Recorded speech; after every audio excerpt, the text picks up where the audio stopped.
ఈ 6వ అధ్యాయంలో ఆ దినములలో శిష్యుల సంఖ్య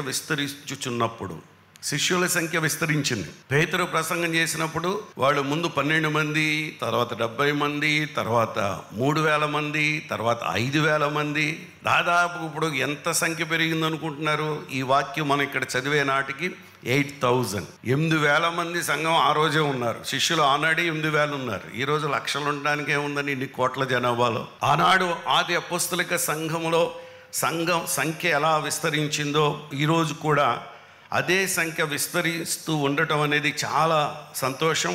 అదెంతో గొప్ప ఆనందాన్ని, అదెంతో గొప్ప దీవెన కలిగిస్తుంది. దేవుని సేవ జరుగుతున్నప్పుడు, దేవుని పని ముందుకు వెళుతున్నప్పుడు అపవాది ఏం చేస్తాడంటే సంఘమును నాశనము చేయటానికి, సంఘ స్థాపనను ఆపు చేయడానికి అపవాది ఎప్పుడూ ప్రయత్నం చేస్తాడు. వాడి యొక్క 3 ప్రాముఖ్యమైన వ్యూహాలు, వాడి స్ట్రాటజీస్ ఉంటాయి.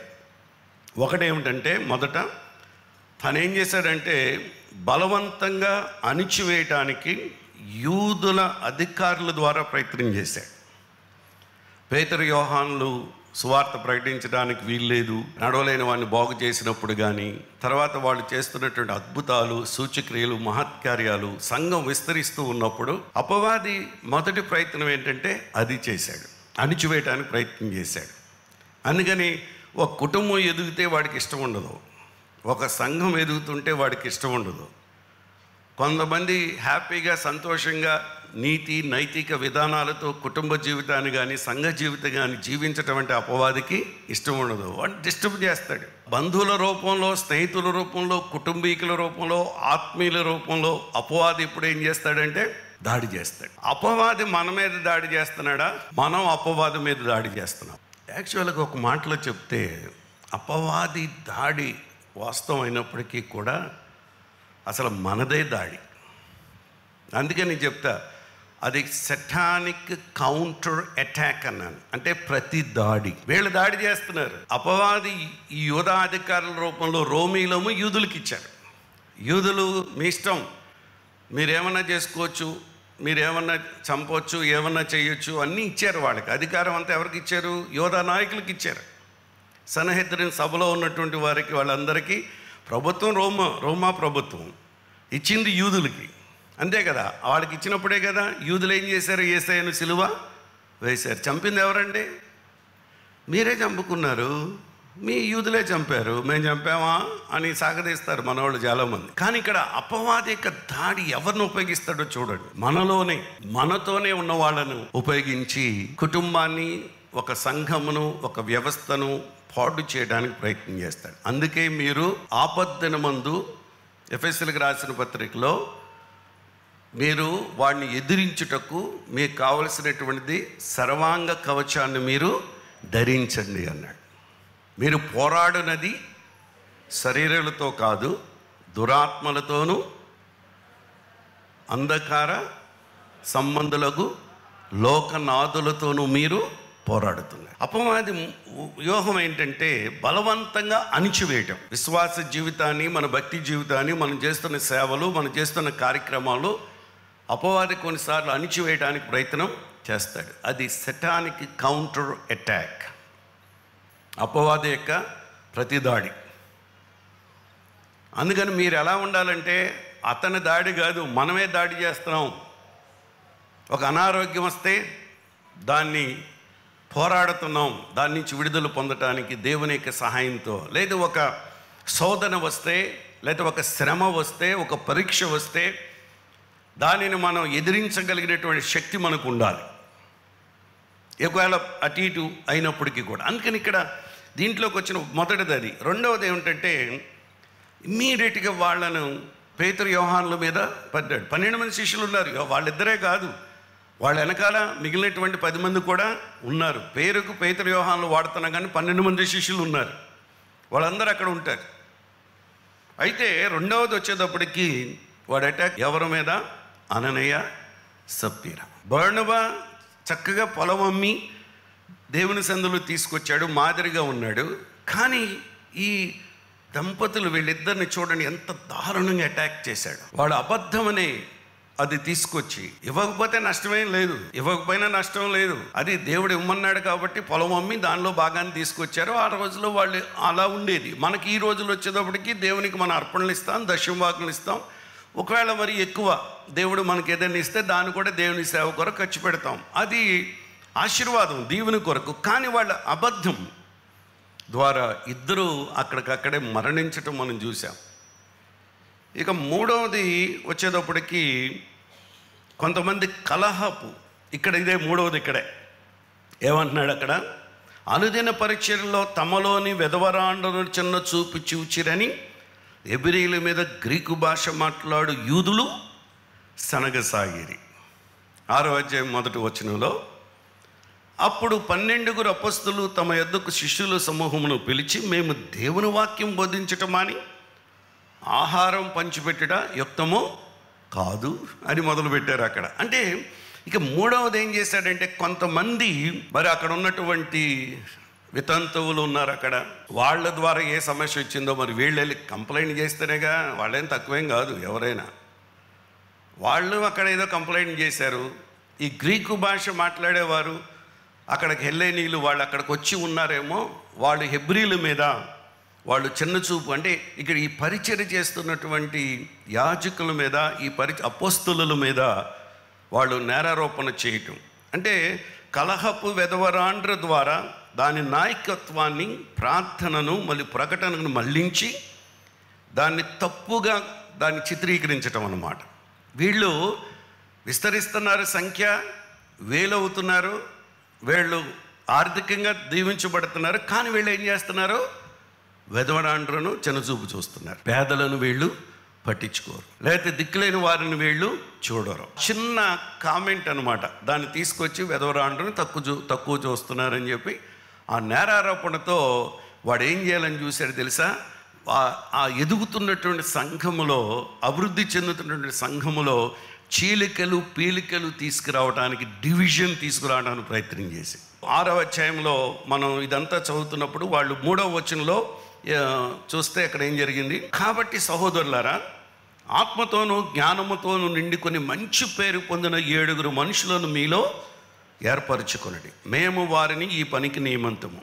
అయితే మేము ప్రార్థన యందును వాక్య పరిచర్య యందును ఎడతెగక ఉందుమని చెప్పారు. ఈ మాట జనసమూహం అంతటికీ ఇష్టమైనందున వారు విశ్వాసముతోనూ పరిశుద్ధాత్మతోనూ నిండుకొనిన వాడైన స్టెఫను, ఫిలిప్పు, ప్రొకోరు, నికానోరు, తీమోను, పర్మెనాసు, యూదుల మత ప్రవిష్టుడును అంతియోకు వాడును అగు నికోలాసు అను వారిని ఏర్పరచుకొని వారిని అపోస్తలుల ఎదుట నిలవబెట్టి వీరు ప్రార్థన చేసి వారి మీద చేతులుంచిరి. ఆ 7 ఎలా ఉండాలంటే, ఏ విధంగా ఉండాలో మీరు ఇప్పుడు కొంచెం ఇది చెప్తుంటే ఇలా ఉండాలి కదండి, వాళ్ళు అట్లా ఉండట్లేదు ఏంటండి అని సాగదీసే ప్రమాదం ఉంది. నిజమది, అలాగే జరుగుతుంది. విశ్వాసులు ఇలా ఉండాలి కానీ ఉండరు, బోధకులు ఇలా ఉండాలి కానీ ఉండరు. కానీ ఉండాలి. మొదటి శతాబ్దంలో ఉన్నటువంటి సంఘం, అలాగే ఈనాడు ఉన్నటువంటి సంఘాలు, చాలామంది గొప్ప గొప్ప అభిషిక్తులు, నమ్మకస్తులైనటువంటి సేవకులు బట్టి, గొప్ప గొప్ప విశ్వాసులు, సంఘాలను బట్టి దేవునికి స్తోత్రం కలుగునుగా. వాళ్ళెప్పుడు మోడలే, వాళ్ళెప్పుడు దేవుని కొరకు నిలబడతారు. నిలబడకుండా దేవునికి అవమానం తెచ్చే ఎక్కడైతే ఉన్నారో వాటి విషయమే మనం ప్రార్థించాలి. వీళ్ళు ఎలా ఉండాలంటే మంచి పేరు పొంది, రెండవది ఏమిటి, ఆత్మతో నిండుకొని, మూడవది ఏమిటి, జ్ఞానముతో నిండి ఉండాలి. ఈ 3 మళ్ళీ చెప్పండి. ఒకటేమిటి, మంచి పేరు, రెండవది ఆత్మతో నిండుకొని, మూడవది జ్ఞానముతో నిండుకొని. అంటే దేవుని సేవ అనేది ఊరుకునే ఎలా పడితే అలా చేసేది కాదు. అది ఎవరికిది, ఇది ఇంకా ఫుల్ టైం మినిస్ట్రీ వాళ్ళకి కాదు ఇది. కానీ వీళ్ళు కూడా దీంట్లో ఇన్వాల్వ్ అయి ఉన్నారు. వీళ్ళు దేనికి, ఈ 7 దేనికంటే కేవలము భోజన ఏర్పాట్లు, హాస్పిటాలిటీ చూడటానికే. గలతీలకు రాసినటువంటి పత్రిక 5వ అధ్యాయం 16 నుంచి 26 వరకు మీరు తర్వాత చదవండి. అక్కడ శరీర కార్యములు ఉన్నాయి, అలాగే ఆత్మ ఫలములు ఉన్నాయి. అంటే శరీర కార్యాలు అనేది ఏది ఉండడానికి వీల్లేదు. అంటే మరో మాటలో చెప్పాలంటే ఆత్మకు అనుకూలమైన నమ్మకమైనటువంటి జీవితాన్ని గడపాలి. గడపని వారు ఇదిగో వీళ్ళు. అంటే 15 శరీర కార్యములు, 9 ఆత్మఫలములు. అవి ఉండకూడదు, ఇవి ఉండాలి అంతే. ఆమేన్. ఏది ఉండకూడదు అంటే ఇక్కడ పరిశుద్ధాత్మతో నింపబడటం అనే పదాన్ని పరిశుద్ధాత్మ బాప్తిసం పొందటం, ఈ పరిశుద్ధాత్మను గురించినటువంటి సంగతులు అక్కడ స్పష్టంగా మనకి కనబడుతూ ఉంటాయి. ఈరోజు దేవుని సన్నిధిలో ఉన్నటువంటి మన అందరం చేయవలసినటువంటి పని ఇదే. ఈ ఆరో వచనంలోకి చూసినప్పుడు వారిని అపోస్తుల ఎదుట నిలవబెట్టిరి. వీరు ప్రార్థన చేసి, ఎవరు? అపోస్తులు ఆ 7 మీద ఏం చేశారంట? చేతులు ఉంచారంట. చేతులు ఉంచడం అనే విధానాన్ని ఒక 5-6 విషయాలు మీకు చూపిస్తాను. గబాలను మీరు చేతులు ఉంచేసి ప్రార్థన చేయటం, లేకపోతే టచ్ చేయటం అనేది, అది కూడా ఎక్కడ పడితే అక్కడ టచ్ చేయడానికి వీల్లేదు. చాలా జాగ్రత్తగా ప్రార్థన చేసేవాళ్ళు ఈ సూత్రాలు పాటించాలి.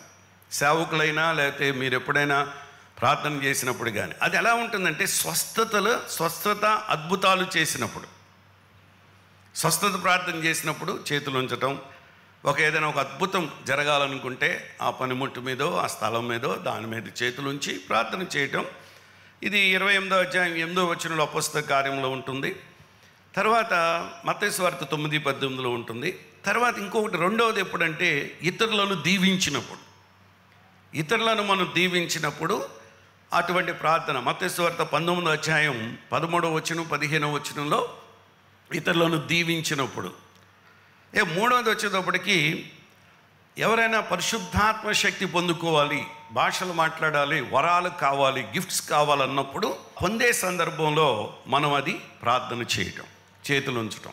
చూసారా, కొన్ని పదాలు అక్కడ కనబడతాయి. అపోస్తలుల కార్యాలు 8, 17, 19లో. తర్వాత 4వ వచనంలోకి వచ్చినప్పుడు ఇప్పుడు కనబడుతుంది ఇక్కడ ఈ 6వ వచనంలో ఉన్నటువంటి ప్రత్యేకమైన పనిని అప్పగించినప్పుడు.